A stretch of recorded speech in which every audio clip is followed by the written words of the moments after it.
திருச்சிற்றம்பலம். ஆண்டான் அடியவர் ஆர்க்கும் விரோதிகள். ஆண்டான் அடியவர் ஐயமேற்று உண்பவர்.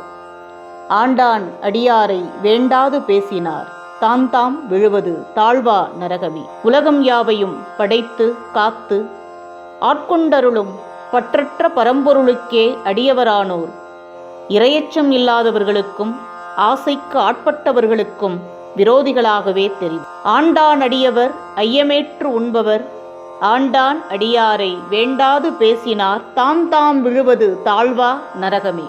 இறைவனுக்கும் இறையடியாருக்கும் தொண்டு புரிபவர்கள் பொறிபுலன்களை கட்டுப்படுத்தி துறவரத்தை கடைபிடித்து ஐயம் ஏற்று உண்ணும் அடியவர்கள், அடியார்க்கு அடியவராகிய அரணால் ஆட்கொள்ளப்பட்ட அடியவர்களை கடிந்தும் பழித்தும் பேசுபவர்கள், அவர்களுக்கு அவர்களே நரகக் குழியை உண்டாக்கி மீள முடியாத தாழ்வான குழியிலே அவர்களாகவே போய் விழுவார்கள். இறையடியவர்களை நிந்திப்பது என்பது இறைவனையே நிந்திப்பதற்கு சமம். அன்பே சிவம், அடியார்க்கு அடியேன்.